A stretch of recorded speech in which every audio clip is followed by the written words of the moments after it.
ಜೀನಾಗೆ ಸಂಪಾದಕತ್ವದಲ್ಲಿ ಜಿಎನ್ಎಸ್ news Sagar ಸುತ್ತದ ಆಚೆ ಈಚೆ ಮಂಗಳವಾರದ news ಅಪ್ಡೇಟ್ಗೆ ತಮಗೆ ಸ್ವಾಗತ. ಮುಖ್ಯಾಂಶಗಳು: ಜಾಗರಣ ವೇದಿಕೆಯಿಂದ ಅಖಂಡ ಭಾರತ ಸಂಕಲ್ಪ ದಿನ ಮತ್ತು ಬೃಹತ್ ಪಂಜಿನ ಮೆರವಣಿಗೆ. ಅಖಂಡ ಭಾರತದ ಅಗತ್ಯ ಒತ್ತಿ ಹೇಳಿದ ರಾಧಾಕೃಷ್ಣ ಕಲ್ಲಡ್ಕ ಮತ್ತು ಡಾಕಪ್ಪ. ಬಾಂಗ್ಲಾದೇಶದಲ್ಲಿ ಅಲ್ಪಸಂಖ್ಯಾತ ಹಿಂದೂಗಳ ಮೇಲಿನ ದೌರ್ಜನ್ಯ ಖಂಡಿಸಿದ ವಿಶ್ವ ಹಿಂದೂ ಪರಿಷತ್ ಮತ್ತು ಬಜರಂಗ ದಳ. ಹಿಂದೂಗಳು ಸಂಘಟಿತರಾಗಲು ಪ್ರತಿಮಾ ಜೋಗಿ ಮನವಿ. ವಿಶ್ವಸಂಸ್ಥೆ ಮಧ್ಯಪ್ರವೇಶಕ್ಕೆ ರಾಜೇಶ್ ಗೌಡ ಒತ್ತಾಯ. ಜೋಗದಲ್ಲಿ ಪ್ರವಾಸೋದ್ಯಮ ಇಲಾಖೆಯಿಂದ ಬಡ ಕುಟುಂಬಗಳ ಮೇಲೆ ದೌರ್ಜನ್ಯ, ರಕ್ಷಣೆಗೆ ಮೊರೆ ಇಡುತ್ತಿರುವ ಕುಟುಂಬಸ್ಥರು. ಬಾಂಗ್ಲಾದೇಶದಲ್ಲಿ ಹಿಂದೂಗಳ ಮೇಲಿನ ದೌರ್ಜನ್ಯ ಖಂಡಿಸಿ ಹಿಂದೂ ಹಿತರಕ್ಷಣಾ ಸಮಿತಿಯಿಂದ ಮಾನವ ಸರಪಳಿ ರಚಿಸಿ ಪ್ರತಿಭಟನೆ. ನಾಡಿನ ಜನತೆಗೆ ಸ್ವಾತಂತ್ರ್ಯ ದಿನದ ಶುಭ ಕೋರಿದ ಪೌರಾಯುಕ್ತ ನಾಗಪ್ಪ. ಪ್ಲಾಸ್ಟಿಕ್ ಧ್ವಜ ಬಳಸದಂತೆ ಎಚ್ಚರಿಕೆ. ಈಗ ಸುದ್ದಿಯ ವಿವರ. ದೇಶವ್ಯಾಪಿ ರಾಷ್ಟ್ರಭಕ್ತರನ್ನು ಮಟ್ಟ ಹಾಕುವ ಕೆಲಸ ನಡೆಯುತ್ತಿದೆ. ಇಂತಹ ಸಂಕಷ್ಟ ಕಾಲಘಟ್ಟದಲ್ಲಿ ನರೇಂದ್ರ ಮೋದಿಯಂತಹ ಓರ್ವ ರಾಷ್ಟ್ರಭಕ್ತ ದೇಶವನ್ನು, ಹಿಂದೂಗಳನ್ನು ರಕ್ಷಣೆ ಮಾಡಲು ಪಣತೊಟ್ಟು ಕೆಲಸ ಮಾಡುತ್ತಿದ್ದಾನೆ. ಅವರನ್ನೇ ಮಟ್ಟ ಹಾಕಲು ಆಲಿಬಾಬಾ 40 ಮಂದಿ ಕಳ್ಳರು ಹುಟ್ಟಿಕೊಂಡಿದ್ದಾರೆ ಎಂದು ಹಿರಿಯ ಸ್ವಯಂ ಸೇವಕ ಹಾಗೂ ನಿವೃತ್ತ ಶಿಕ್ಷಕ ರಾಧಾಕೃಷ್ಣ ಅಡ್ಯಂತೆಯರು ಕಲ್ಲಡ್ಕ ತಿಳಿಸಿದರು. ಸಾಗರದ ಶಿವಗೋಪಾಲಕೃಷ್ಣ ದೇವಸ್ಥಾನದ ಸಭಾಂಗಣದಲ್ಲಿ ಸೋಮವಾರ ಹಿಂದೂ ಜಾಗರಣ ವೇದಿಕೆ ವತಿಯಿಂದ ಹಮ್ಮಿಕೊಳ್ಳಲಾಗಿದ್ದ ಅಖಂಡ ಭಾರತ ಸಂಕಲ್ಪ ದಿನ ಕಾರ್ಯಕ್ರಮದಲ್ಲಿ ಅವರು ದಿಕ್ಸೂಚಿ ಭಾಷಣ ಮಾಡುತ್ತಿದ್ದರು. 20,000 ಮಂದಿಯನ್ನು ಮತಾಂತರ ಮಾಡಿದರು. 1 ಲಕ್ಷ ಮಂದಿ ನಿರಾಶ್ರಿತರಾದರು.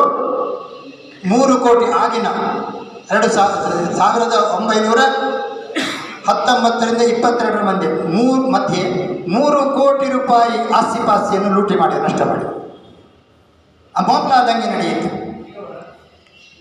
ಮೋಪ್ಲಾದಂಗೆ ಯಾವಾಗ ಕೇರಳದಲ್ಲಿ ಯಶಸ್ವಿ ಆಯಿತು, ಇಡೀ ದೇಶದಲ್ಲಿ ದಾಳಿ ಮಾಡಲಿಕ್ಕೆ ಬಹುಸಂಖ್ಯಾತ ಪ್ರದೇಶಗಳಿತ್ತು, ಅಲ್ಲೆಲ್ಲ ದಾಳಿಗಳು ನಡೆಯಿತು. ದಾಳಿಯ ಪ್ರಮುಖ ಭಾಗ ಯಾವುದು? ಸ್ತ್ರೀಯರ ಮೇಲೆ ಅತ್ಯಾಚಾರ, ಸಾಮೂಹಿಕ ಅತ್ಯಾಚಾರ, ಅನಾಚಾರಗಳು ಮೇಲಿಂದ ಮೇಲೆ ನಡೆಯಿತು. ಆದರೆ ಇವರ ತುಷ್ಟೀಕರಣ ಮಾಡೋದನ್ನು ನಿಲ್ಲಿಸಲಿಲ್ಲ. ಇವರೇನು ಮಾಡಿದರು? ಈ ದೇಶಕ್ಕೊಂದು ಭಜನೆ ಇತ್ತು. ರಘುಪತಿ ರಾಘವ ರಾಜಾರಾಮ್ ಪತಿತ ಪಾವನ ಸೀತಾರಾಮ್ ಈಶ್ವರ ಕೃಷ್ಣ ತೇರೇ ನಾಮ್ ಸಬಕೋ ಸನ್ಮತಿ ದೇ ಭಗವಾನ್. ಆ ಹಾಡನ್ನು ಭಜನೆಯನ್ನು ಹೇಳಬೇಕಿದ್ರೆ ದೇಶದ ಸ್ವಾತಂತ್ರ್ಯ ಹೋರಾಟಕ್ಕೊಂದು ಸ್ಫೂರ್ತಿ ಸಿಗ್ತಾ ಇತ್ತು. ಯುವಕರೆಲ್ಲ ಬೀದಿಗಿಳಿತಾ ಇದ್ರು. ಗಾಂಧೀಜಿಯವರು ಯೋಚನೆ ಮಾಡಿದರು, ಈ ಭಜನೆಯಲ್ಲಿ ಸ್ವಲ್ಪ ಬದಲಾವಣೆ ಮಾಡೋಣ ಅಂತ ಕೃಷ್ಣನಿಗೆ ಕತ್ತರಿ ಹಾಕಿದರು. ಕೃಷ್ಣನನ್ನು ತೆಗೆದು ಅಲ್ಲಿ ಅಲ್ಲಾನನ್ನು ಸೇರಿಸಿದರು. ಈಶ್ವರ ಅಲ್ಲಾ ತೇರೇ ನಾಮ್ ಸಬಕೋ ಸನ್ಮತಿ ದೇ ಭಗವಾನ್. ಗಾಂಧೀಜಿ ಹೇಳಿದರೆ ಇಡೀ ರಾಷ್ಟ್ರ ಹೇಳುತ್ತದೆ. ಈ ದೇಶದ ಕೋಟ್ಯಾಂತರ ಹಿಂದೂಗಳು ಹೇಳಿದರು ಈಶ್ವರ ಅಲ್ಲಾ ತೇರೇ ನಾಮ್ ಸಬಕೋ ಸನ್ಮತಿ ದೇ ಭಗವಾನ್. ಒಬ್ಬನೇ ಒಬ್ಬ ಮುಸಲ್ಮಾನ ಹೇಳಲಿಲ್ಲ. ಯಾಕೆ ಹೇಳಲಿಲ್ಲ? ಇವತ್ತಿಗೂ 5 ಬಾರಿ ಮಸೀದಿಯಲ್ಲಿ ನಮಾಜ್ ಮಾಡ್ತಾರಲ್ಲ, ಅವ್ರು ಏನು ಹೇಳಿದ್ರು ಗೊತ್ತಾ?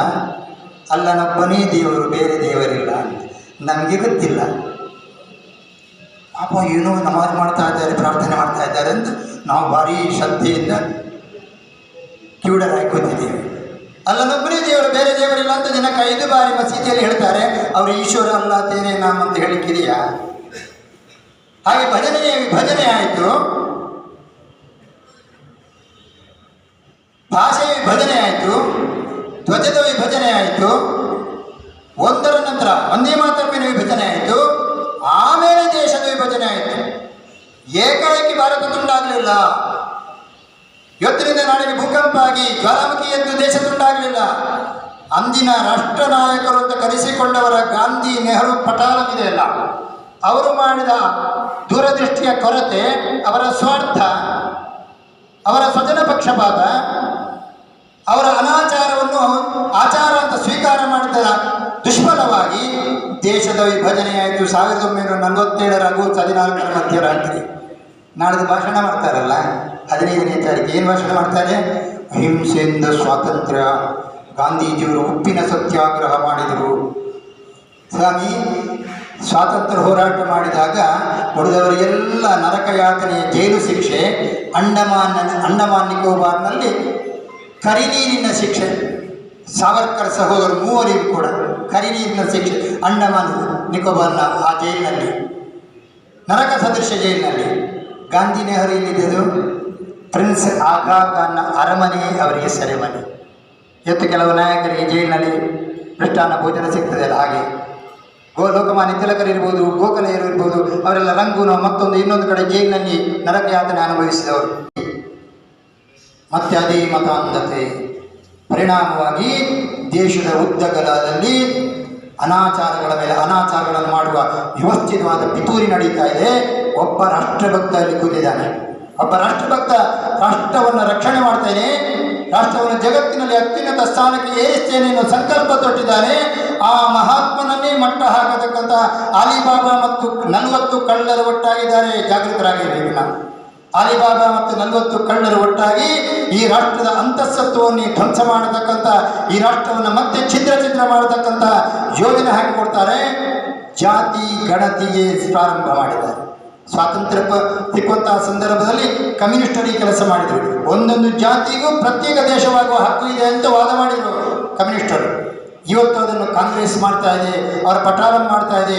ಜಾತಿ ಗಣತಿಯ ಮೂಲಕ ಜಾತಿಗಳನ್ನು ತುಂಡು ಮಾಡಿ ಮತ್ತೆ ರಾಷ್ಟ್ರವನ್ನು ಛಿದ್ರಗೊಳಿಸತಕ್ಕಂಥ ವ್ಯವಸ್ಥಿತ ಯೋಜನೆಯನ್ನು ಹಾಕಿಕೊಂಡಿದ್ದಾರೆ. ಅದರ ವಿರುದ್ಧ ಇಡೀ ರಾಷ್ಟ್ರಭಕ್ತರು ಎದ್ದು ನಿಲ್ಲಬೇಕಾಗಿದೆ. ನಾವೆಲ್ಲ ಒಟ್ಟಾಗಿ ಯೋಚನೆ ಮಾಡಬೇಕಾಗಿದೆ. ನಾವು ಜಾಗೃತರಾಗಬೇಕು, ನಾವು ಸಂಘಟಿತರಾಗಬೇಕು. ಸಮಾಜದ ಸುರಕ್ಷೆಯಲ್ಲಿ ನನ್ನ ಪಾತ್ರ ಇದೆ ಎನ್ನುವಂತಹ ಭಾವನೆಯಲ್ಲಿ ನಾವು ಕಾರ್ಯಪ್ರವೃತ್ತರಾಗಬೇಕು. ಅಯೋಧ್ಯೆಯಲ್ಲಿ ರಾಮ ಮಂದಿರ ನಿರ್ಮಾಣ ಆಗಿದೆ.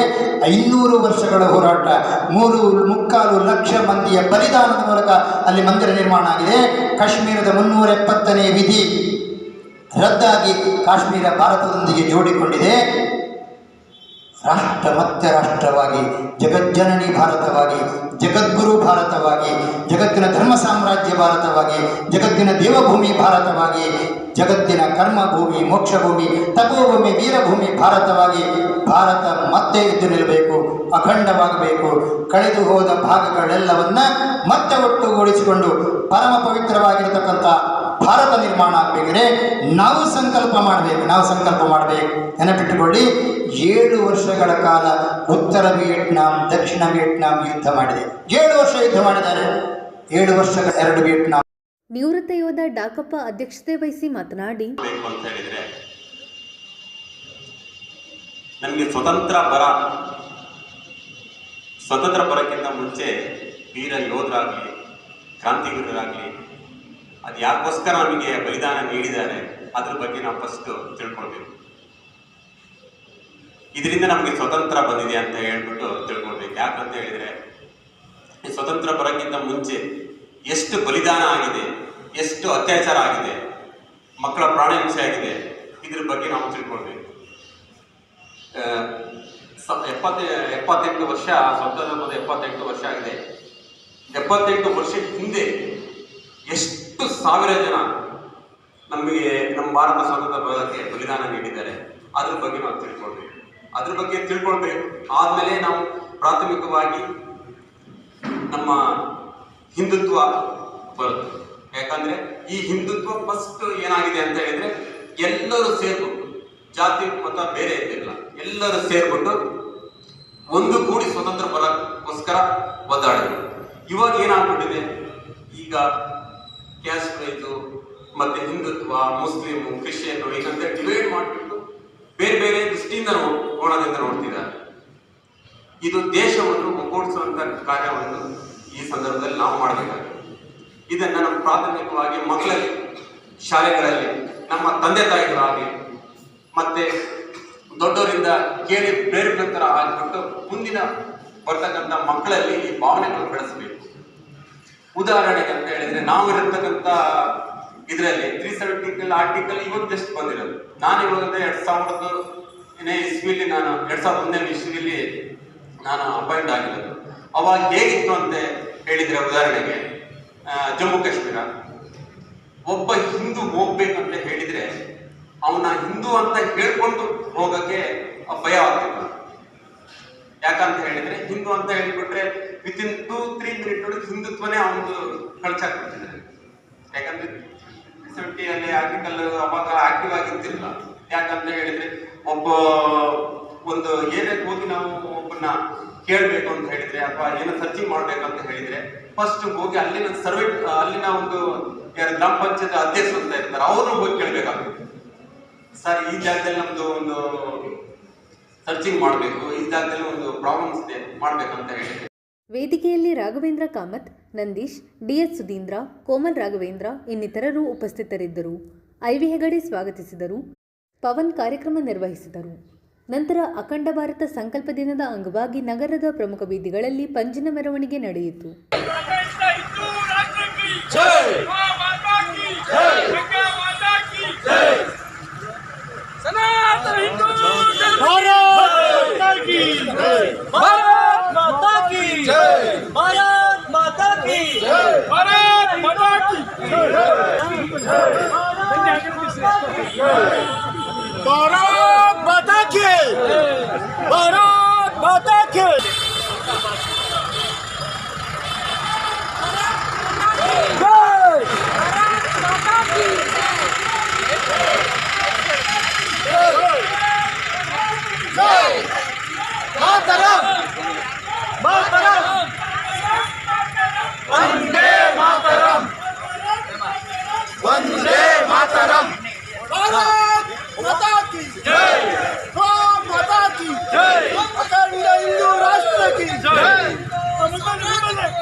ಬಾಂಗ್ಲಾದೇಶದಲ್ಲಿ ಅಲ್ಪಸಂಖ್ಯಾತ ಹಿಂದೂಗಳ ಮೇಲೆ ನಡೆಯುತ್ತಿರುವ ದೌರ್ಜನ್ಯದ ವಿರುದ್ಧ ವಿಶ್ವಸಂಸ್ಥೆ ಧ್ವನಿ ಎತ್ತಬೇಕು.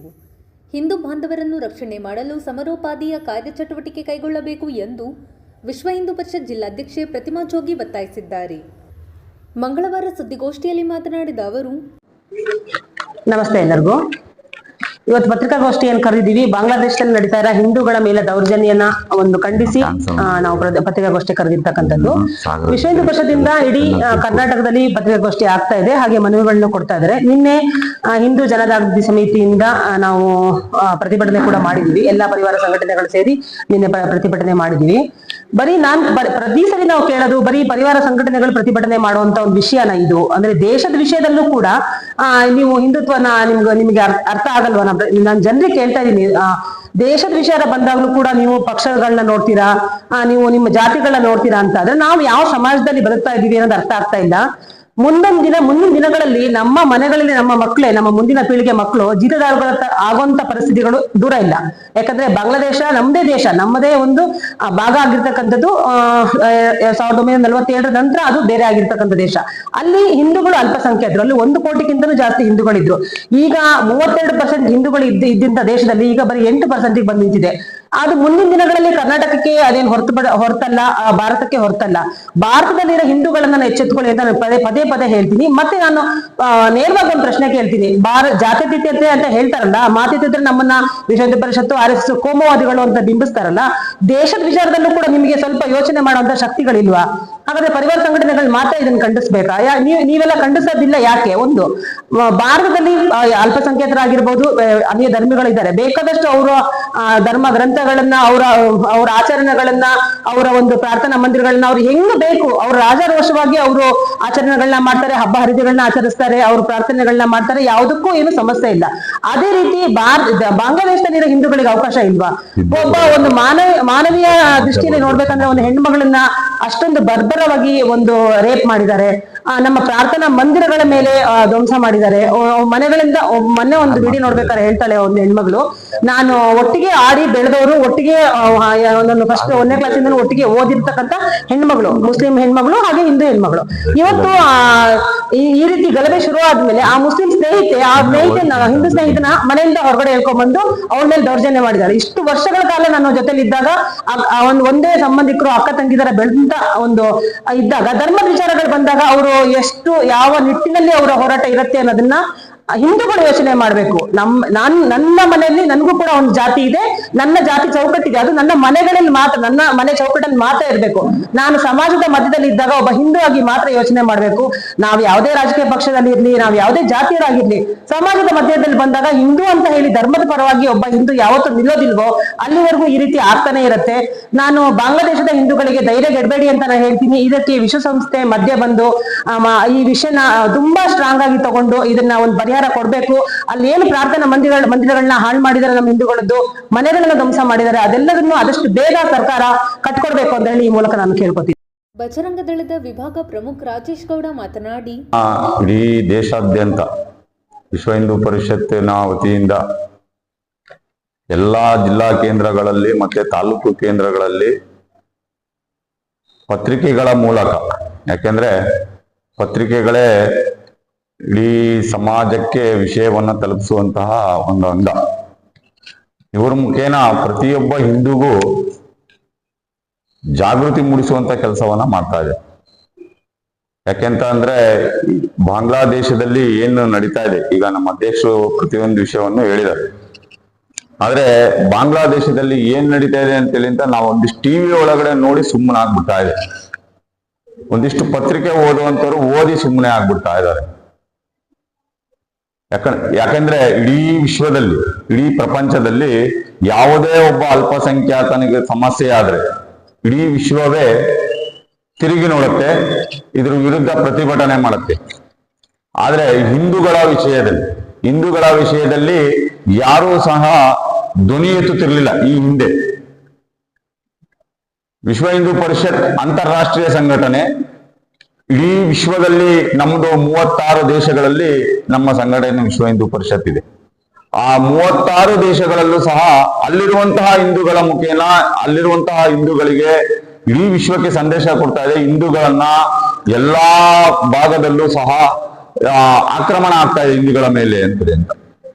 ಅದೇ ರೀತಿ ಬಾಂಗ್ಲಾದೇಶದಲ್ಲೂ ಸಮೇತ ಈಗ ಮೊನ್ನೆ ಅವರ ಆಡಳಿತದ ವಿಷಯಕ್ಕೋಸ್ಕರ, ಪ್ರಧಾನಮಂತ್ರಿಯ ಪದಚ್ಯುತಿಗೋಸ್ಕರ, ಅಲ್ಲಿಯ ಸಮಸ್ಯೆಗೋಸ್ಕರ ಅಲ್ಲೇನೋ ಒಂದು ಪ್ರತಿಭಟನೆ ಅಂತ ಮಾಡಿದ್ರು. ಆದ್ರೆ ಮುಖ್ಯವಾಗಿ ಗುರಿ ಇಟ್ಕೊಂಡಿದ್ದಂಥದ್ದು ಅವರು ಹಿಂದೂಗಳ ಮೇಲೆ, ಅಲ್ಲಿರುವಂತಹ ಅಲ್ಪಸಂಖ್ಯಾತ ಹಿಂದೂಗಳ ಮೇಲೆ ಅವರ ಗುರಿ ಇದ್ದಿದ್ದು.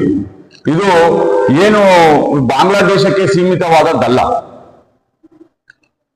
ಇಡೀ ಪ್ರಪಂಚದಲ್ಲಿ ಮುಸಲ್ಮಾನರು ಅವರ ಪ್ರಾಬಲ್ಯವನ್ನ ಮೆರೆಸಬೇಕು ಅನ್ನೋ ದೃಷ್ಟಿಯಿಂದ ಬಾಂಗ್ಲಾದೇಶವನ್ನ ಆಯ್ಕೆ ಮಾಡ್ಕೊಂಡಿದ್ದಾರೆ. ಬಾಂಗ್ಲಾದೇಶದಲ್ಲಿ ಹಿಂದೂಗಳ ಮೇಲೆ ನಿರಂತರವಾಗಿ ದೌರ್ಜನ್ಯ ನಡೀತಾ ಇದೆ. ನಾವು ನಿರಂತರವಾಗಿ ವಿಶ್ವ ಹಿಂದೂ ಪರಿಷತ್ ಹೋರಾಟ ಮಾಡ್ಕೊಂಡು ಬರ್ತಾ ಇದೆ. ಇಡೀ ನಾವು ಭಾರತದಲ್ಲಿ ಮಾತ್ರ ಏನು ಇದ್ರ ಹೋರಾಟ ತಗೊಂಡಿಲ್ಲ, ಇಡೀ ವಿಶ್ವದಾದ್ಯಂತ ನಮ್ಮ 36 ರಾಷ್ಟ್ರಗಳಲ್ಲಿ ಇರುವಂತಹ ನಮ್ಮ ವಿಶ್ವ ಹಿಂದೂ ಪರಿಷತ್ತಿನ ಶಾಖೆಗಳಲ್ಲಿ ನಿರಂತರವಾಗಿ ಆಗ್ತಾ ಇದೆ. ಬಾಂಗ್ಲಾದೇಶದಲ್ಲಿ ದೇವಸ್ಥಾನಗಳನ್ನ ಹೊಡೆದಿದ್ದಾರೆ.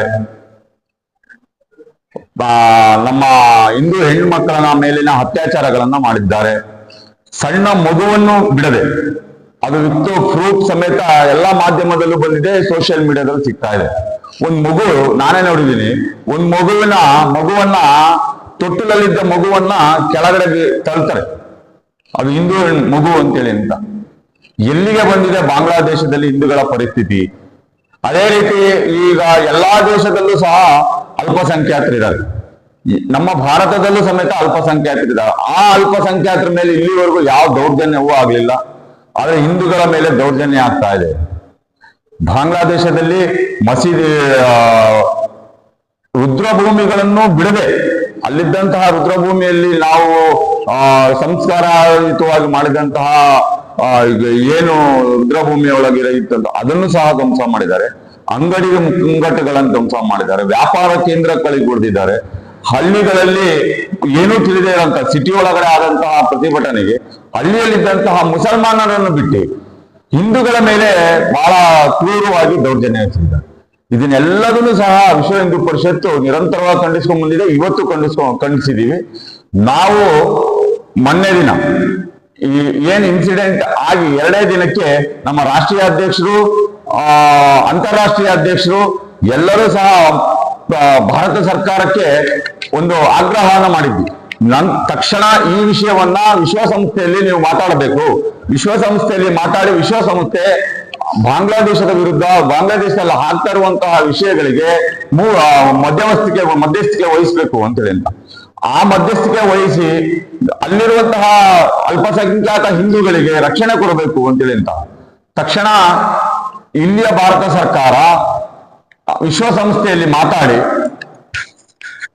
ಅಲ್ಲಿರುವಂತಹ ಹಿಂದೂಗಳನ್ನ ರಕ್ಷಣೆ ಮಾಡಬೇಕು ಅಂತೇಳಿ ಅಂತ ಈಗ ಏನು ಪ್ರಸ್ತುತ ಇರುವಂತಹ ಬಾಂಗ್ಲಾದೇಶದ ಸರ್ಕಾರಕ್ಕೆ ಏನು ಅವರು ತಿಳುವಳಿಕೆ ಹೇಳಿರುವಂತದ್ದು. ಗೋಷ್ಠಿಯಲ್ಲಿ ಬಜರಂಗ ದಳದ ಪ್ರಮುಖರಾದ ಸಂತೋಷ್ ಶಿವಾಜಿ, ಮಂಜುಗೌಡ, ಪ್ರಜೀತ್, ಸುನೀಲ್ ರುದ್ರಪ್ಪ, ರಾಘವೇಂದ್ರ ಇನ್ನಿತರರು ಉಪಸ್ಥಿತರಿದ್ದರು. ಸಾಗರ ತಾಲೂಕಿನ ಜೋಗ ಜಲಪಾತದ ರಾಣಿ ಫಾಲ್ಸ್ ಸಮೀಪ ವಾಸವಿದ್ದ ನಮ್ಮ ಕೃಷಿ ಕುಟುಂಬವನ್ನು ಪ್ರವಾಸೋದ್ಯಮ ಇಲಾಖೆ ದೌರ್ಜನ್ಯದ ಮೂಲಕ ಒಕ್ಕಲೆಬ್ಬಿಸುವ ಪ್ರಯತ್ನ ನಡೆಸುತ್ತಿದೆ. ನ್ಯಾಯಾಲಯದ ತಡೆಯಾಜ್ಞೆ ಇದ್ದಾಗ್ಯೂ ಅದಕ್ಕೆ ಕಿಂಚಿತ್ ಬೆಲೆ ಕೊಡದೆ ದಬ್ಬಾಳಿಕೆ ಮೂಲಕ ನಮ್ಮ ಕುಟುಂಬವನ್ನು ಬೀದಿಗೆ ತಳ್ಳಿದೆ ಎಂದು ಜೋಗದ ಸಂತ್ರಸ್ತ ಕುಟುಂಬದ ಕ್ಯಾಫ್ರಿನಾ ಕೆ ಫರ್ನಾಂಡಿಸ್ ದೂರಿದ್ದಾರೆ.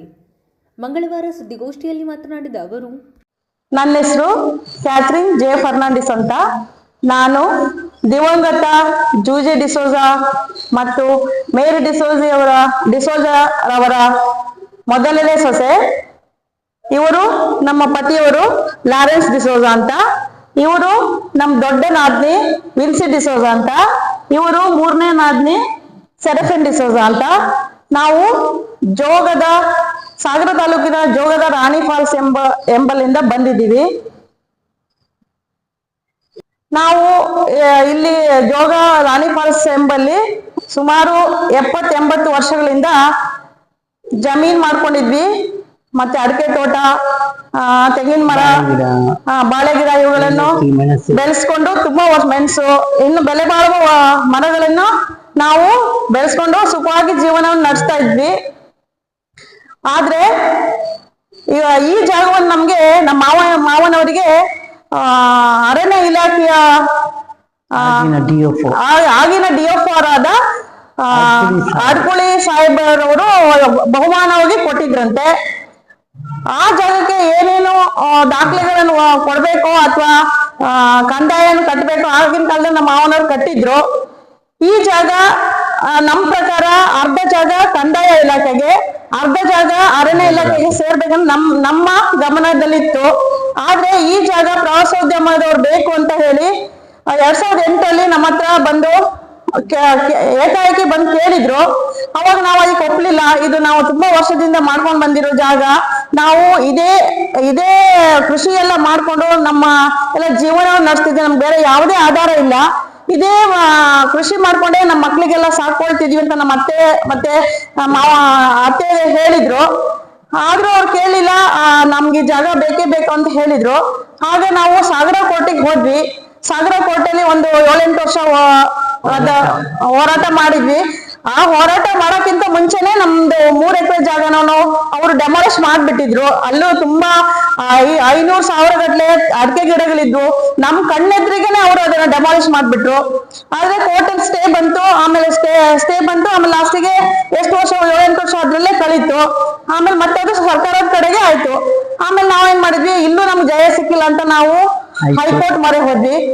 ಹೈಕೋರ್ಟ್ ಮೊರೆ 2015 ಹೋದ್ವಿ. 15ರಲ್ಲಿ ಅವ್ರು ಏನ್ ಹೇಳಿದ್ರು ಅಂದ್ರೆ, ಇದು ನಿಮ್ಮ ದಾಖಲೆಗಳೆಲ್ಲ ಸರಿ ಇದೆ, ಅದರಿಂದ ನಿಮ್ಗೆ ನಾವು ಕೊಡ್ತೀವಿ, ನಿಮ್ ಕಡೆನೇ ಆಗತ್ತೆ ಅಂತ ಎಲ್ಲ ನಮ್ಗೆ ಭರವಸೆ ಕೊಟ್ಟು ಮತ್ತೆ ಪುನಃ ನಿಮ್ಗೆ ಅಡಿಕೆ ಸಸಿ ಎಲ್ಲ ಹಾಕ್ಲಿಕ್ಕೆ ಅವರು ಅವಕಾಶ ಮಾಡಿಕೊಟ್ರು. ನಾವು ಎಲ್ಲ ಅಡಿಕೆ ಸಸಿ ಹಾಕಿದ್ವಿ. ಅಲ್ಲಿ 2 ಮನೆ ಕಟ್ಕೊಂಡ್ವಿ. ಕೊಟ್ಟಿಗೆ ಹಿಂದಿನ ಕಾಲದಿಂದಲೂ ಇತ್ತು. ತುಂಬಾ ದನಗಳಿದ್ವು. ಆಮೇಲೆ ನಾ ಏನ್ ಮಾಡಿದ್ವು, ನಾಳೆ ಡಿಸಿಷನ್ ಬರುತ್ತೆ ಅಂತ ಇವತ್ತಿಗೆ ನಮ್ಗೆ ಲಾಯರ್ ಏನ್ ಹೇಳಿದ್ರು ಅಂದ್ರೆ, ನಾಳೆ ಕೋರ್ಟ್ ನಿಮ್ ಕಡೆನೆ, ಲಾಯರ್ ನಾಗರಾಜ್ ಜೈನ್ ಅಂತ ಬೆಂಗಳೂರು ಹೈಕೋರ್ಟ್ ಲಾಯರ್ ಅವರು, ನಿಮ್ ಕಡೆಗೆ ಆಗತ್ತೆ, ಕೋರ್ಟ್ ನಿಮ್ ಕಡೆಗೆ ಆಗತ್ತೆ ಅಂತ ಏನೇನ್ ಬೇಕೋ ನಮ್ ಕಡೆಯಿಂದ ಅವ್ರು ತಗೊಂಡ್ರು. ಮಾರನೇ ದಿನ ಬೆಳಗ್ಗೆನೆ ಹೇಳಿದ್ರು ನಮ್ಗೆ, ಈ ಡಿಸಿಷನ್ ಗೌರ್ಮೆಂಟ್ ಕಡೆ ಆಗಿದೆ, ನಿಮ್ಗೆ ಏನು ಇಲ್ಲ ಇದ್ರಲ್ಲಿ, ಅಷ್ಟು ನಿಮ್ಗೆ ಎಷ್ಟು ಜಾಗ ಇದೆ ಅಷ್ಟು ಅದು ಸರ್ಕಾರದ ಕಡೆ ಆಗಿದೆ ಅಂತ ಹೇಳಿದ್ರು. ನಾವ್ ಏನ್ ಮಾಡ್ಬೇಕು ಗೊತ್ತಾಗಿಲ್ಲ. ನಾವು ತುಂಬಾ ಬೇಜಾರು ಮಾಡ್ಕೊಂಡು ಮತ್ತೆ ಅವರು ಲಾಯರ್ಗೆ ಮೊರೆ ಹೋದ್ವಿ. ಅವ್ರು ಲಾಸ್ಟಿಗೆ ಮತ್ತೆ 34 ಗುಂಟೆನ ನಮಗೆ ಕೊಡ್ತೀವಂತ ಭರವಸೆ ಕೊಟ್ಟು ಸ್ಟೇ ಹಾಕಿದ್ರು. ಆಮೇಲೆ ಸ್ಟೇ ಹಾಕಿದ್ರು. ನಾವು ಆಯ್ತು, ಅಷ್ಟಾದ್ರೂ ನಮ್ಗೆ ಸಿಗತ್ತಲ್ಲ, ಬೇರೆದೆಲ್ಲ ಹೋದ್ರೆ ಹೋಗ್ಲಿ ಅಂತ ನಾವು ಸಮಾಧಾನ ಮಾಡ್ಕೊಂಡಿದ್ವಿ. ಈಗ ಮೊನ್ನೆ ಜುಲೈ 10ನೇ ತಾರೀಕು ಬಂದು ನೋಟಿಸ್ ಕೊಟ್ಟವರು, ನಿಮ್ಮ ಮನೇನ ಡೆಮಾಲಿಷ್ ಮಾಡ್ತೀವಿ ಅಂತ. ನಾವು ಲಾಯರಿಗೆ ಫೋನ್ ಮಾಡಿದೆ. ನಾನು 13ನೇ ತಾರೀಕು ನಾ ಮಾಡಿದೆ. ನೀವೇನು ಹೆದರ್ಬೇಡಿ, ನಿಮ್ಗೆ ಸ್ಟೇ ಇದೆ, ಅವ್ರು ಬಂದು ನಿಮ್ಗೆ ಡೆಮಾಲಿಷ್ ಮಾಡಿದ್ರು, ನೀವು ಪ್ರೊಟೆಸ್ಟ್ ಮಾಡಿ ಅಂತ ಹೇಳಿದ್ರು ಅವ್ರಿಗೆ. ಆದ್ರೆ ನಮ್ಗಿಷ್ಟು 18ನೇ ತಾರೀಕು ಬಂದ್ಬಿಟ್ಟು ಅವರು ತುಂಬಾನೇ ನಮ್ಗೆ ನಾವು ಊಹೆ ಮಾಡದಾರದಷ್ಟು ಇದನ್ನ ಇಲಾಖೆಗಳನ್ನ ಬೇರೆ ಇಲಾಖೆಗಳನ್ನ ಕರ್ಕೊಂಡ್ ಬಂದು, ಪೊಲೀಸರನ್ನ ಕರ್ಕೊಂಡ್ ಬಂದು ನಮ್ಮನ್ನೆಲ್ಲ ಒಳಗಾಕಿ ಏಕಾಏಕಿ ಎಲ್ಲರನ್ನು ಕರ್ಕೊಂಡ್ಬಂದು ಒಂದೇ ಸಮನೆ ಡೆಮಾಲಿಷ್ ಮಾಡ್ಬಿಟ್ರು. ನಾನು ಅವಾಗ 17ನೇ ತಾರೀಕಿಗೆ ನಮ್ಮ ಲಾಯರಿಗೆ ಫೋನ್ ಮಾಡಿದೆ. ಅವ್ರಂದ್ರು ಇಲ್ಲಮ್ಮ ನಿಮ್ದು ಸ್ಟೇ ಇದೆ, ನೀವೇನೇ ಹೆದರ್ಬಿಡಿ, ಇನ್ನೂ ನಾನು ಶೋಕಾಸ್ ನೋಟಿಸ್ ಕೊಡ್ತೀನಿ ಅಂತ ಡಿಸಿಗೂ ಎಸಿಗೂ ಅವ್ರ ಶೋಕಾಸ್ ನೋಟಿಸ್ ಕೊಟ್ರು. ನೀವೇ ತಗೊಂಡು ಕೊಡಿ, ಡಿಸಿ ಕೊಡಿ ಮತ್ತೆ ಎಸಿ ಕೊಡಿ ಅಂತ ಹೇಳಿದ್ರು. ನಾನು ಡಿಸಿಗೆ ನಮ್ಮ ನಾದ್ನಿ ಮಗನಿಗೆ ಕಳಿಸ್ದೆ, ಅವರು ರಿಸೀವ್ಡ್ ಕಾಪಿ ತಗೊಂಡ್ ಬಾ ಅಂತ ಹೇಳ್ದೆ. ಆಮೇಲೆ ಅಲ್ಲಿ ಡಿಸಿ ಹೇಳಿದ್ರಂತೆ, ಹೌದು 17ನೇ ತಾರೀಕಿಗೆ ನಮ್ಗೆ ಮೇಲ್ ಬಂದಿದೆ ಅಂತ ಹೇಳಿದ್ರಂತೆ. ನಾನು ಇಲ್ಲಿ ಎಸಿ ಆಫೀಸ್ಗೆ ಹೋದ್ರೆ ಅಲ್ಲಿ ಎಸಿ ಆಲ್ರೆಡಿ ನಮ್ಮ ಮನೆ ಹತ್ರ ಹೋಗಿದ್ರಂತೆ, ಅವ್ರು ನನ್ಗೆ ತಿಳಿಸಿರ್ಲಿಲ್ಲ, ಮನೆಯಿಂದ ಫೋನ್ ಬರ್ತಾ ಇತ್ತು ನನ್ಗೆ ಇಲ್ಲಿ ಬಂದಿದ್ದಾರೆ ಅಂತ. ಆದ್ರೆ ನಂಗೆ ಲಾಯರ್ ಹೇಳಿದ್ರು ನನಗೆ, ನೀನು ಈ ಕಾಪಿ ಶೋಕಾಸ್ ನೋಟಿಸ್ ಮತ್ತೆ ಸ್ಟೇ ಆರ್ಡರ್ ನನ್ನ ಹತ್ರ ಇತ್ತು, ಅವ್ರು ನಂಗೆ ಮೇಲ್ ಕಳ್ಸಿದ್ರು. ಅದನ್ನ ತಗೊಂಡೋಗಿ ನಾನು ಎಸಿ ಆಫೀಸಿಗೆ ಕೊಟ್ರೆ ಅಲ್ಲಿ ಯಾರೋ ಅಸಿಸ್ಟೆಂಟ್ ಇದ್ರು, ಇಲ್ಲಮ್ಮ ನಮ್ಗೆ ತಗೊಳಕ್ಕಾಗಲ್ಲ, ಇಲ್ಲಿ ಸಾಹೇಬ್ರು ಇಲ್ಲ ಅಂದ್ರು. ಇಲ್ಲ ನಾವು ತಗೊಳ್ಳೇಬೇಕಿದ್ದು ಲಾಯರ್ ನೋಟಿಸ್, ನೀವು ತಗೊಳ್ಳೇಬೇಕು ಅಂತ ಹೇಳಿದಾಗ ಕೇಸ್ ವರ್ಕರ್ ಬರ್ಲಿ, ಅವ್ರು ಬಂದಾಗ ತಗೊಳ್ತಾನಂತೆ. ಅಷ್ಟೊಳಗೆ ಯೋಗದಲ್ಲೆಲ್ಲ ಹೋಗಿ ಡೆಮಾಲಿಶ್ ಮಾಡ್ತಾನೆ ಇದ್ರು. ನಂಗೆ ಅಲ್ಲಿಂದ ಫೋನ್ ಬರ್ತಾ ಇದ್ರು, ಎಲ್ಲರೂ ಅಳ್ತಾ ಇದ್ರು, ಅತ್ತಿಗೆ ಬೇಗ ಬನ್ನಿ ನಿಮ್ಮ ಹತ್ರ ಸ್ಟೇ ಆರ್ಡರ್ ಇದೆ ಅಂತ ಬನ್ನಿ. ಅವರೆಲ್ಲ ನಮ್ಗೆ ಏನು ಕೇಳ್ತಾ ಇಲ್ಲ, ಇಲ್ಲಿ ತುಂಬಾ ಇಲಾಖೆ ತುಂಬಾ. ಸಂತ್ರಸ್ತರಾದ ವಿಲ್ಫಿ ಡಿಸೋಜಾ ಹಾಗೂ ಆಂಥೋನಿ ಡಿಸೋಜಾ ಮಾತನಾಡಿ, ಅಂದ್ರೆ ಅಲ್ಲಿ ಅಡಿಕೆ ತೋಟ ಇರ್ಲಿಲ್ಲ, ಅಲ್ಲಿ ಏನು ಇರ್ಲಿಲ್ಲ ಅನ್ನೋ ರೀತಿ ಒಂದು ಗುರುತು ಸಿಗದ ಹಾಗೆ ಎಲ್ಲ ಡೆಮಾಲಿಷ್ ಮಾಡೋದು. ಅಡಿಕೆ ತೋಟದ ಬೇರುಗಳನ್ನ ತೆಗೆದಿದ್ದಾರೆ ಅಂದ್ರೆ ಅವ್ರು ಯಾವ ರೀತಿಯಲ್ಲಿ ಮಾಡಿರ್ಬೋದು ಅನ್ನೋಕ್ಕೆ ಒಂದು ಕಾರಣ ಉಂಟು ಸರ್ ಅವರಲ್ಲಿ. ಮತ್ತೆ ದನಗಳು ಇದು ಕೊಟ್ಟಿಗೆಗೆ ಬರ್ತವೆ, ಕೊಟ್ಟಿಗೆನೇ ಇಲ್ಲಲ್ಲ ಸರ್, ದನ ಕರುಗಳು ಎಲ್ಲಿ ಬರ್ತವೆ? ಮತ್ತೆ ನಮ್ದು ಟಾಯ್ಲೆಟ್ ಕನೆಕ್ಷನ್ ಇರುವಂತ ನೀರು, ವಿದ್ಯುತ್ ಕನೆಕ್ಷನ್ ಇದು ಏನಿರ್ತಾರೆ ಮೀಟರ್ ಬೋರ್ಡ್, ಅದನ್ನ ಕಿತ್ಕೊಂಡು ಹೋಗಿದ್ದಾರೆ ಸರ್. ಈ ಕತ್ಲಲ್ಲಿ ಇದ್ವಿ ನಾವು, ಅದನ್ನ ಬೇಡಿದೆ ಹಗ್ಲಿಗೆ ರಾತ್ರಿ ಕೊಡ್ತಾರೆ, ಹಗ್ಲಿಗೆ ತೆಗಿತಾರೆ. ನಮ್ಮಮ್ಮ ಹಾರ್ಟ್ ಪೇಷಂಟ್, ಅವ್ರದ್ದು ಟ್ಯಾಬ್ಲೆಟ್ಸ್ ಎಲ್ಲ ಫ್ರಿಜ್ ಅಲ್ಲಿ ಇಡ್ತೇವೆ ನಾವು. ಮತ್ತೆ ನಮ್ಗೆ ಯಾವ ರೀತಿ ಅಂದ್ರೆ ಒಂದು ಸೌಲಭ್ಯ ಇಲ್ದಾಗೆ ಮಾಡಿದ್ದಾರೆ ಸರ್. ನಮ್ಗೆ ನೀರಿನ ಸೌಲಭ್ಯ ಕೂಡ ತೆಗೆದಾಕಿದೆ, ಟಾಯ್ಲೆಟ್ ಹೋಗ್ಲಿಕ್ಕೆ, ಕುಡಿಲಿಕ್ಕೆ ನೀರಿಲ್ಲ. ಧಾರಾಕಾರ ಮಳೆ ಬೀಳ್ತಿತ್ತು, ಆ ಮಳೆ ನೀರನ್ನು ಕಲೆಕ್ಟ್ ಮಾಡಿ ನಾವು ಉಪಯೋಗಿಸ್ತಾ ಇದ್ದೀವಿ ಸರ್. ಇಷ್ಟೆಲ್ಲ ಇದ್ರೂ ಕೂಡ ಮತ್ತೆ ನಮ್ಗೆ ಈಗಲೂ ಕೂಡ ಕಿರುಕುಳ ಕೊಡ್ತೇವೆ. ಕರೆಂಟ್ ಹಾಕೋದು ತೆಗೆಯೋದು, ಅದು ಪಕ್ಕ ಅಂತ ಕುಣಿತಾ ಇರ್ತದೆ ಕರೆಂಟ್. ಎಲ್ಲೋ ನಮ್ದು ಫ್ರಿಜ್ ಹಾಳಾದ್ರೆ ನಮಗೆ ಇದಕ್ಕೆ ಏನಾದ್ರು ನ್ಯೂಸ್ ನೋಡೋಣ ಅಂತ ಟಿವಿ ಹಾಕೊಂಡಿದ್ವಿ ಸರ್, ಅದು ಬುಟ್ಟಿ ಹಾಕಿದ್ವಿ, ಆ ಬುಟ್ಟಿನೂ ಇಲ್ಲ, ಅದು ಬುಟ್ಟಿನೂ ಕೂಡ ತಗೊಂಡೋಗಿ ನಾವು ಎಷ್ಟು ಹುಡುಕಾಡಿದ್ವಿ, ಸ್ವಲ್ಪ ಏನಾದ್ರು ನ್ಯೂಸ್ ಅದು ನೋಡೋಣ ಏನಾಗ್ತಿದೆ ಅಂತ. ಅದು ಕೂಡ ಬುಟ್ಟಿ ಕೂಡ ಇಲ್ಲ ಸರ್. ನಾವು ಹೇಗೆ ಬದುಕ್ಬೇಕಂತ ಗೊತ್ತಾಗ್ತಾ ಇಲ್ಲ ಸರ್. ಈಗ ಎಷ್ಟು ನಾವೊಂದು 17 ಜನ ಇದ್ದೇವೆ ನಮ್ಮ ಕುಟುಂಬದಲ್ಲಿ, 17 ಜನ ಮಕ್ಕಳಿದ್ದಾರೆ. ಅಮ್ಮನಿಗೆ 92 ವರ್ಷ ಅಂತ ಯೋಚನೆ ಮಾಡಿ, ಮತ್ತೆ ಅವ್ರು ಹಿರಿಯ ನಾಗರಿಕರ ಒಂದು ಇಲಾಖೆನ ಕರ್ಕೊಂಡು ಬಂದಿದ್ದಾರೆ, ಆರೋಗ್ಯ ಇಲಾಖೆನ. ಅಂದ್ರೆ ಎಲ್ಲವನ್ನು ಅವರು ಪ್ಲಾನ್ ಮಾಡಿ ನಮಗೆ ಎಂಟ್ರಿದ ಆರ್ಡರ್ ಮತ್ತು 34 ಗುಂಟೆ ಜಾಗ ನಮ್ಮ ಹೆಸರಿಗೆ ಕೊಡ್ಬೇಕು ಅಂತ ಆರ್ಡರ್ ಆಗಿದೆ ಸರ್ ಹೈಕೋರ್ಟ್ ಇಂದ. ಅದನ್ನು ಕೂಡ ಉಲ್ಲಂಘನೆ ಮಾಡಿ ಅವ್ರು ಬಂದಿದ್ದಾರೆ ಅಂದ್ಮೇಲೆ ನಾವು ಯಾವ ರೀತಿಯಲ್ಲಿ ಅವರನ್ನ ಕೇಳ್ಕೊಳ್ತಾರೆ, ಒಂದು ಮಾತು ಕೇಳಿ ತಯಾರಿಲ್ಲ ಸರ್. ಅವ್ರ ಕಾಲಿಗೆ ಬಿದ್ರು ಸರ್, ನಮ್ಮ ಅತ್ತಿಗೆ ಕಾಲಿಗೆ ಬಿದ್ದು ಕೂಡ ಅವ್ರು ತಳ್ಳಿದ್ರು ಸರ್, ಅಮ್ಮನನ್ನು ಕೂಡ ತಳ್ಳಿದ್ರು. ಇವನ್ ಅವರಿಗೆ ಯೂರಿನ್ ಹೋಗ್ಲಿಕ್ಕೆ, ವಾಶ್ರೂಮ್ ಹೋಗ್ಲಿಕ್ಕೆ ಬಿಡ್ಲಿಲ್ಲ ಸರ್. ಅವರೇ ಜೊತೆಗಿದ್ರು. ಮತ್ತೆ ಲೇಡೀಸ್ ಪೊಲೀಸರಂತೂ ಒಂದು, ಮತ್ತೆ ಆ ಏರಿಯಾದಲ್ಲಿ ಕರ್ಫ್ಯೂ ಆಗಿ ಇಟ್ಟಿದ್ರು ಸರ್. ಕರ್ಫ್ಯೂ ಮಾಡೋದು ಉಂಟು ಸರ್, ಸವಲತ್ತು ಉಂಟು, ಒಂದು ಆರ್ಡರ್ ಇದೆ. ಹಾಗೆ ಒಂದ್ ಮನೆ ಡೆಮಾಲಿಷ್ ಮಾಡ್ಬೇಕಾದ್ರೆ ಸರ್ಕಾರದಿಂದ ಅವ್ರು ಮೊದ್ಲೇ ತಗೊಂಡೆಲ್ಲ ಪ್ಲಾನ್ ಮಾಡಿ ಪೊಲೀಸ್ ಇಲಾಖೆಯಿಂದ ಎಲ್ಲ ಮಾಡ್ಕೊಂಡು ಬಂದಿದ್ದಾರೆ. ಎಲ್ಲರೂ ಅವ್ರ ಜೊತೆಗೆ ಸೇರಿದ್ದಾರೆ ಸರ್. ನಮ್ಗೆ ಯಾರು ಸಹಾಯಕ್ಕಿಲ್ಲ. ಹಾಗಾಗಿ ನಾವು ನಿಮ್ಮ ಹತ್ರ ಬಂದಿದ್ದೇವೆ ಸರ್. ಹೇಗಾದ್ರೂ ಮಾಡಿ ನಮ್ಗೆ ನ್ಯಾಯ ಕೊಡಿಸ್ಬೇಕು ಸರ್. ನೀವು ನ್ಯಾಯದಿಂದ ನಿಮ್ಮ ಹೆಸರು ಬದುಕೋ ಒಂದು ಅವಕಾಶ ನಮ್ಗೆ ಮಾಡ್ಕೊಡ್ಬೇಕಂತ ನಿಮ್ಮ ಹತ್ರ ಕೇಳ್ಕೊಳ್ತಾ ಇದ್ದೇನೆ ಸರ್. ನಾನು ಆಂಥೋನಿ ಡಿಸೋಜ ಅಂತೇಳಿ. ನಮ್ದು ದೊಡ್ಡ ಕುಟುಂಬ, ನಮ್ದು ಅವಿಭಕ್ತ ಕುಟುಂಬ. ಕೆಲವರು ಕೆಲಸದ ಸಲುವಾಗಿ ಹೊರಗೆಲ್ಲ ಹೋಗ್ತಾ ಇರ್ತಾರೆ, ಮತ್ತೆಲ್ಲ ಒಂದೇ ಕಡೆನೇ ಇರ್ತೀವಿ ನಾವು. ಹಾಗಾಗಿ ನಮ್ದು ದೊಡ್ಡ ಮನೆ, 2 ಮನೆ, ಒಂದು ಸಣ್ಣ ಹಳೆ ಮನೆ ಅಂತ ಸಾಕಲ್ಲ ಅಂತ ಬೇರೆ ಬೇರೆ ಮನೆ ಮಾಡ್ಕೊಂಡಿದೀವಿ ನಾವು. ಇಲ್ಲಿ ನಾವು ಮತ್ತೊಂದು ಮನೇಲಿ ಇದ್ವಿ. ಅವತ್ತು ನಾವು ವ್ಯಾಪಾರಕ್ಕಂತ ಹೋಗಿದ್ವಿ, ಬಟ್ಟೆ ವ್ಯಾಪಾರ ಮಾಡ್ತೀವಿ ನಾವು. ನಾನು ಕೂಲಿ ಕೆಲಸ ಮಾಡ್ತಿದ್ದೆ, ಸ್ವಲ್ಪ ಹೊರತಾಗಿ ಕಾಲಿಗೆ ನಡಿಲಿಕ್ಕೆ ಆಗೋದಿಲ್ಲ, ಕೂಲಿ ಮಾಡಕ್ ಆಗಲ್ಲ ನನಗೆ. ನಾನು ನನ್ನ ಹೆಂಡತಿ ಇಬ್ರು ಸೇರ್ಕೊಂಡು ವ್ಯಾಪಾರಕ್ಕೆ ಹೋಗ್ತೀವಿ, ಬಟ್ಟೆ ವ್ಯಾಪಾರಕ್ಕೆ. ಅವತ್ತಿನ ದಿನ ಜುಲೈ 18ನೇ ತಾರೀಕು ಅಲ್ಲಿ ಹೋಗಿ ಬರೋದ್ರೊಳಗೆ ಇಲ್ಲಿ ನಮ್ದು ಮನೆ ಎಲ್ಲ ಡೆಮಾಲಿಷ್ ಮಾಡಿದ್ರು. ಮತ್ತೆ ಇಲ್ಲಿ ಫೋನ್ ಮಾಡಿದ್ರು ಫೋನ್ ತಾಗಲ್ಲ, ನೆಟ್ವರ್ಕ್ ತಾಗಲ್ಲ, ರೀಚ್ ಆಗಲ್ಲ. ಆಮೇಲೆ ಇಲ್ಲಿ ಬಂದ್ ನೋಡಿದ್ರೆ ಎಲ್ಲ ನಮ್ದು ಮತ್ತೊಬ್ಬ ಸಣ್ಣ ಮಗ ಇದ್ದಾನೆ, 1ನೇ ಕ್ಲಾಸ್, 6 ವರ್ಷದವನು. ಅವನಿಗೆಲ್ಲ ಕರ್ಕೊಬಂದು ನೋಡಿದ್ಮೇಲೆ ಅಲ್ಲಿ ಏನಿಲ್ಲ. ಅದ್ ನೋಡ್ಬಿಟ್ಟು ನಮಗೆ ಏನ್ ಮಾಡ್ಬೇಕು, ಏನ್ ಹೇಳ್ಬೇಕು ಗೊತ್ತಾಗಿಲ್ಲ. ಅದ್ರಲ್ಲಿ ನಮ್ದು ದಿನಸಿ ಸಾಮಾನು, ಪಾತ್ರೆ ಪಗಡೆ, ಹಾಸಿಗೆ, ಆ ಹುಡ್ಗಂದು ಬಟ್ಟೆ, ಒಂದು ಕೆಲವೊಂದು ಆಟದ ಸಾಮಾನುಗಳು ಎಲ್ಲ ಮನೇಲಿ ಇರೋಂಥದ್ದೆಲ್ಲ ಇದ್ವು.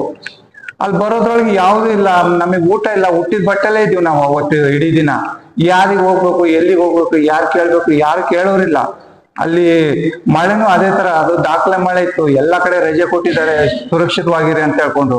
ಆದ್ರೆ ಅಂತ ದಿನದಲ್ಲಿ ಇವ್ರು ಬಂದು ನಮಗೆ ಮಳೆ ನಿಲ್ಲಿಸಿ ಕರೆಂಟ್ ತೆಗೆದು, ವಿದ್ಯುತ್ ತೆಗೆದು, ನೀರಿನ ಸಂಪರ್ಕ ತೆಗೆದು, ಆಮೇಲೆ ಅಮ್ಮಂದು ಮಾತ್ರೆ ಎಲ್ಲ ಫ್ರಿಜ್ ಅಲ್ಲಿ ಇರ್ತದೆ ಸರ್, ಕೆಲವೊಂದು ಔಷಧಿಗಳು ಅದು ಫ್ರಿಜ್ ಇಂದ ತೆಗೆದುಬಿಟ್ಟು ಎಷ್ಟು ಕಿರ್ಕೊಳ ಕೊಡ್ಬೇಕು ಅಷ್ಟು ಕಿರ್ಕೊಳ ಕೊಟ್ರು. ಅದಕ್ಕೆ ನಮಗೆ ಬೇಕಾಗಿರುವಂತ ದಾಖಲೆಗಳು ತೋರ್ಸಿದ್ರು ಕೂಡ ಅವ್ರು ಯಾವ್ದು ಅಕ್ಸೆಪ್ಟ್ ಮಾಡ್ಲಿಲ್ಲ. ಅದು ಅಲ್ಲಿ ಕೋರ್ಟ್ ಇಂದ ಆದೇಶ ಇತ್ತು, ಆದೇಶ ಆಗಿದ್ದು ಮಾರ್ಚ್ ತಿಂಗಳಲ್ಲಿ 24, 16, 13 ಏನೋ ಆಗಿದೆ ಸರ್, ಮಾರ್ಚ್ ತಿಂಗಳಲ್ಲಿ ಆಗಿದೆ ಸರ್. ಮಾರ್ಚ್ ತಿಂಗಳಲ್ಲಿ ಆಗಿದ್ದು ಅವಾಗಲೇ AC-ಗೆ DC-ಗೆ ವಿಧಾನಸೌಧ ಕಮಿಷನರಿಗೆ ಅಲ್ಲಿಗೂ ಹೋಗಿದೆ, ಅವರಿಗೆ ಮನವರಿಕೆಗೆ ಹೋಗಿದೆ ಕಾಪಿಗಳೆಲ್ಲ. ಅದೇ ಇವ್ರಿಗೆ ಕೇಳಿದ್ರೆ ನಮಗೆ ಬಂದಿಲ್ಲ, ನಮಗೆ ಮಾಹಿತಿ ಇಲ್ಲ ಅಂತ ಹೇಳ್ತಾರೆ.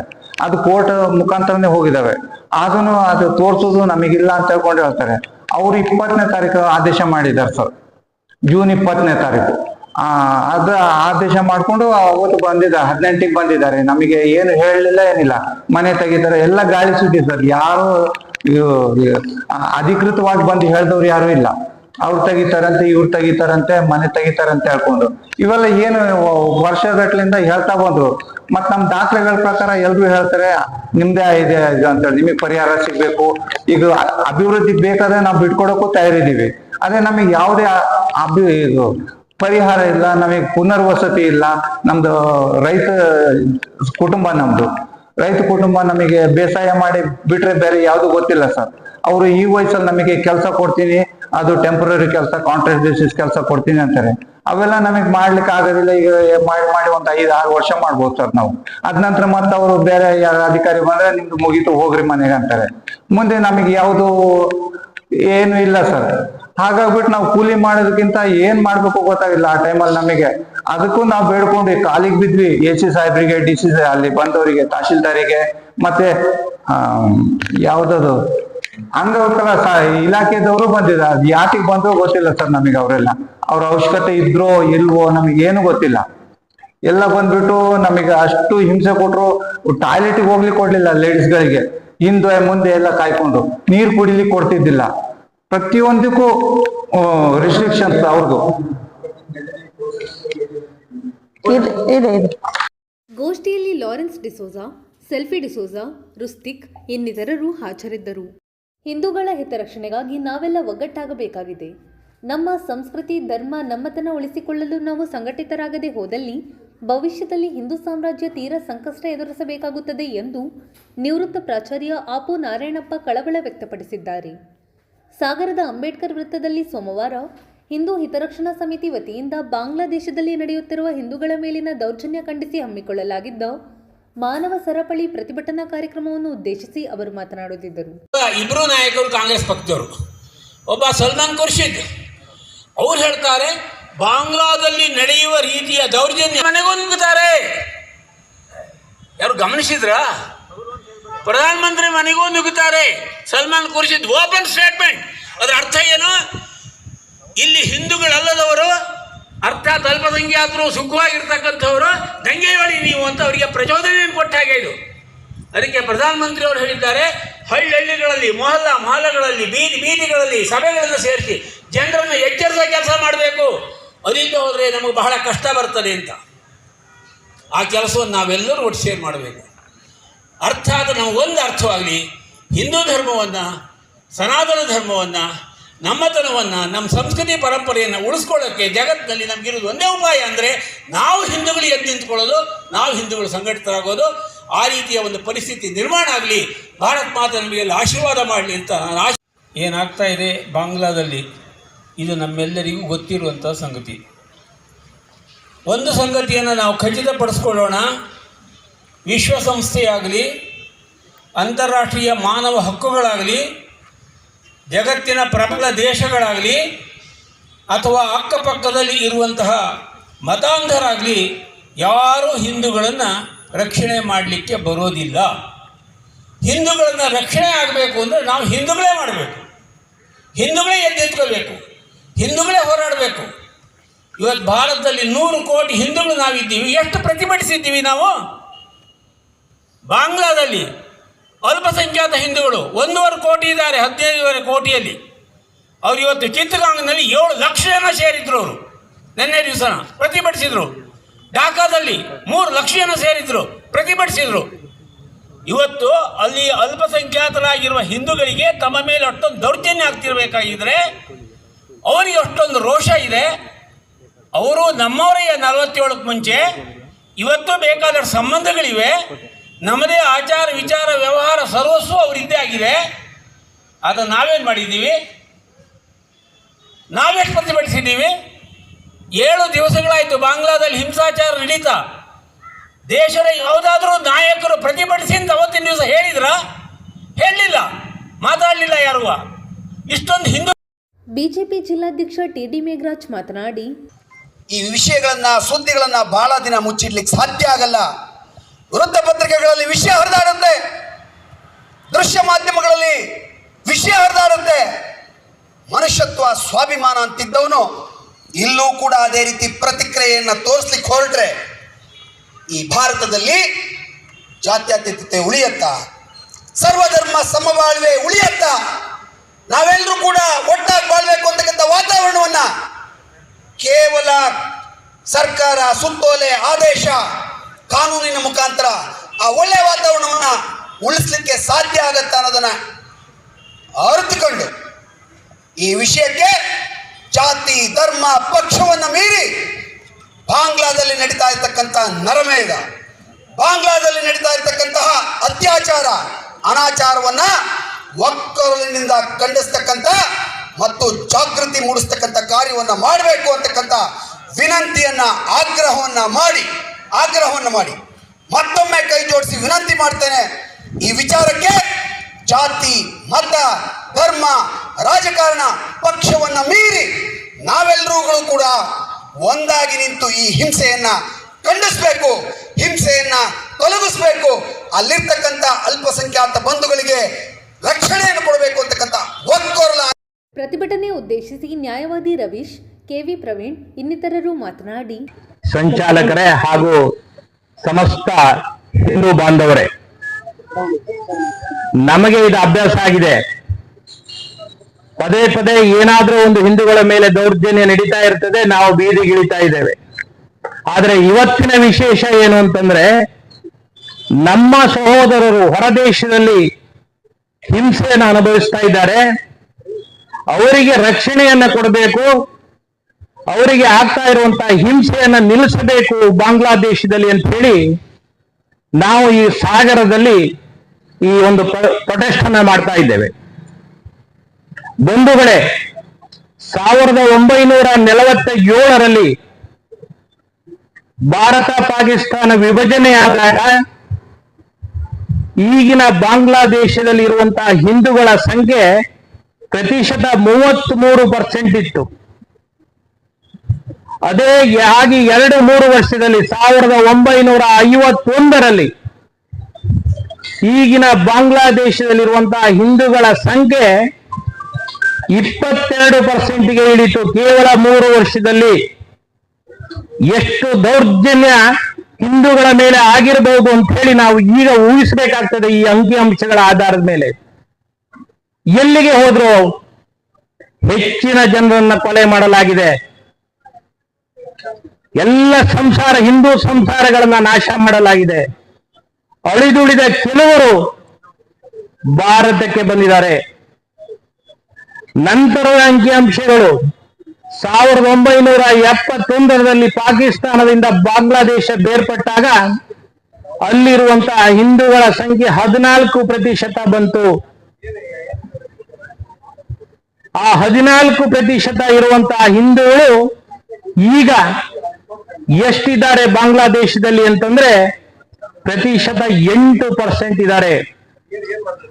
ಇದು ದೌರ್ಜನ್ಯ ಆಗದೆ ಇನ್ನೇನು ಕಾರಣ ಇರಬಹುದು ಇಷ್ಟು ಕಡಿಮೆ ಆಗೋದಕ್ಕೆ?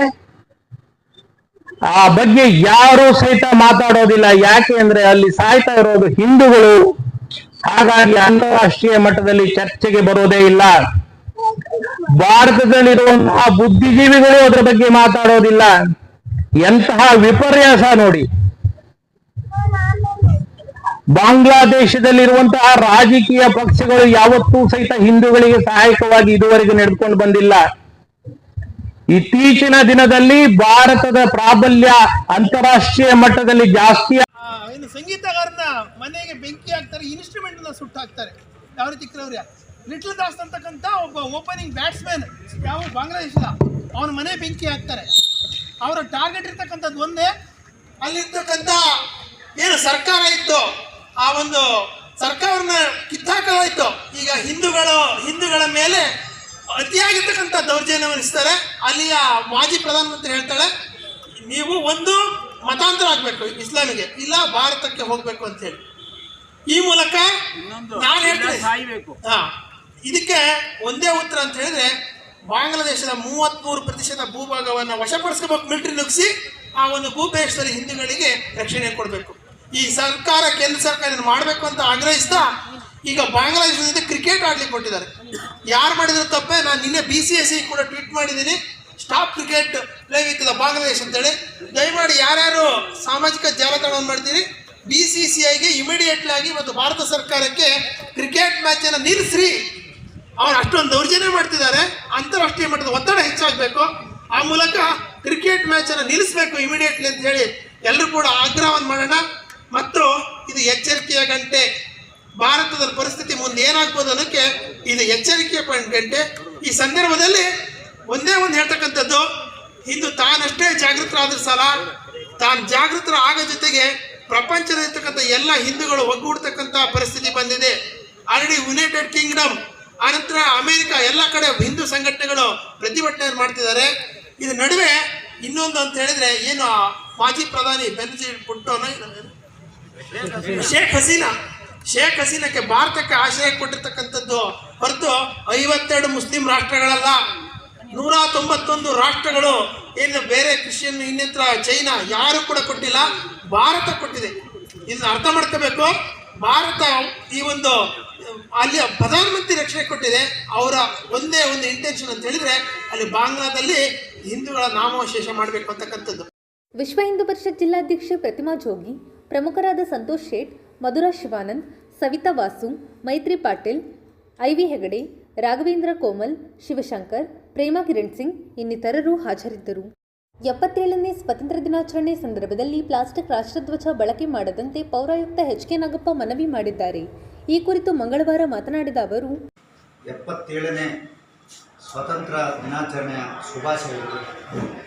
ನಾಡಿದ್ದು ಆಗಸ್ಟ್ 15ರಂದು ನಮ್ಮ ಸಾಗರ ನಗರಸಭಾ ವ್ಯಾಪ್ತಿಯಲ್ಲಿ ನಾವು ತಾಲೂಕು ರಾಷ್ಟ್ರೀಯ ಹಬ್ಬ ಸಮಿತಿಯ ಮುಖಾಂತರ ನಮ್ಮ ಸ್ವಾತಂತ್ರ್ಯ ದಿನಾಚರಣೆಯನ್ನು ಆಚರಿಸಲಿದ್ದೇವೆ. ಸ್ವಾತಂತ್ರ್ಯ ದಿನಾಚರಣೆಯ ಭಾಗವಾಗಿ ನಾವು ಬೆಳಗ್ಗೆ 8:20 ನಮ್ಮ ರಾಷ್ಟ್ರೀಯ ಹೆದ್ದಾರಿ ಪಕ್ಕದಲ್ಲಿರ್ತಕ್ಕಂಥ ಶಾಶ್ವತ ಧ್ವಜಸ್ತಂಭ ಏನಿದೆ, ಆ ಧ್ವಜಸ್ತಂಭದಲ್ಲಿ ಧ್ವಜಾರೋಹಣವನ್ನು ಸನ್ಮಾನ್ಯ ಶಾಸಕರು ಹಾಗೂ ಕರ್ನಾಟಕ ಅರಣ್ಯ ಕೈಗಾರಿಕಾ ಅಭಿವೃದ್ಧಿ ನಿಗಮದ ಅಧ್ಯಕ್ಷರಾದಂಥ ಸನ್ಮಾನ್ಯ ಶ್ರೀ ಗೋಪಾಲಕೃಷ್ಣ ಅವರು ನೆರವೇರಿಸಲಿದ್ದಾರೆ. ನಂತರದಲ್ಲಿ ತಾಲೂಕು ಮಟ್ಟದ ಕಾರ್ಯಕ್ರಮ ನೆಹರು ಮೈದಾನದಲ್ಲಿ 9 ಗಂಟೆಗೆ ನಮ್ಮ ಉಪವಿಭಾಗಾಧಿಕಾರಿಗಳು ಹಾಗೂ ರಾಷ್ಟ್ರೀಯ ಹಬ್ಬಗಳ ಸಮಿತಿಯ ಅಧ್ಯಕ್ಷರಾದಂಥ ಶ್ರೀ ಯತೀಶ್ IAS ಸರ್ ಅವರು, ಉಪವಿಭಾಗಾಧಿಕಾರಿಗಳು ಅವರು ಧ್ವಜಾರೋಹಣ ನೆರವೇರಿಸಲಿದ್ದಾರೆ.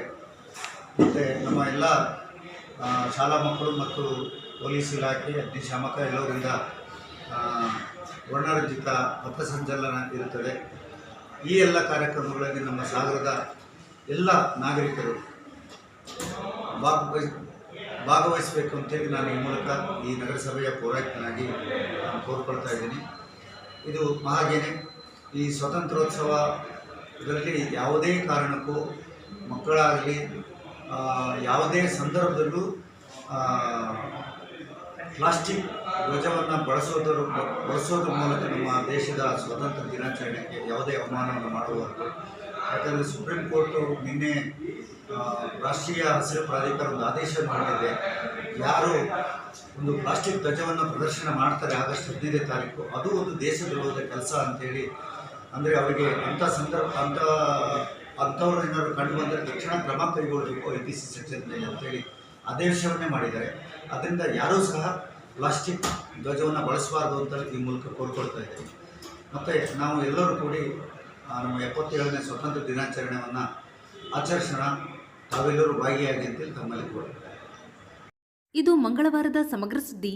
ನಿರಂತರ ಸುದ್ದಿಗಾಗಿ ನೋಡ್ತಾ ಇರಿ GNS ನ್ಯೂಸ್. ನಮಸ್ಕಾರ.